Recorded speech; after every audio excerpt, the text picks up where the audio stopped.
Hello everyone, আশা করি যে যেখানে আছেন সবাই খুব ভালো আছেন, সুস্থ আছেন, পরিবারের সাথে একদম নিরাপদে আছেন। আজকে সবাই মিলে আমরা আমার পরিবার, আমার ফ্যামিলি সবাই মিলে ঠিক করলাম আজকে আমরা ডিনারে যাব। তো ডিনারে আমরা কোথায় যাব, যেহেতু বসুন্ধরা গিয়েছিলাম, আমাদের কিছু শপিং ছিল, সেটা শেষ করে ধানমন্ডি যেহেতু কাছেই ছিল চলে গেলাম আমরা ধানমন্ডি ইয়ানজুতে।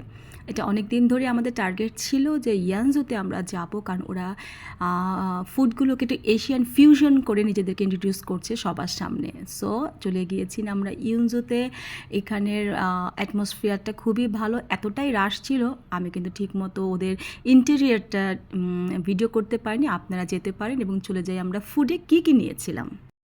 ফুডের প্রথমেই আমরা নিয়েছিলাম আমাদের সবার পছন্দ ডাম্পলিং উইথ কালারফুল কিছু ইনগ্রিডিয়েন্টস দিয়ে ওরা তৈরি করেছে। ছিল আমাদের পন গিয়োজা, যেটা আমরা সবাই খুবই পছন্দ করি গিয়োজাটা খেতে, চিকেনটাই প্রেফার করি, বাট এখানে অ্যাভেলেবেল ছিল না বলে আমরা প্রনে নিয়েছি। দেন ছিল prawn stuffed with chicken wings. এটা কিন্তু খুবই, ওই যেহেতু ফিউশন বলে একটা কথা, এইটা আমি ফার্স্ট টাইম ট্রাই করলাম কোনো রেস্টুরেন্টে। আমি প্রচুর রেস্টুরেন্ট এক্সপ্লোর করি, but this is the first time I was tested that item. সেটা হচ্ছে ওদের স্টাফড প্রন চিকেন উইংস।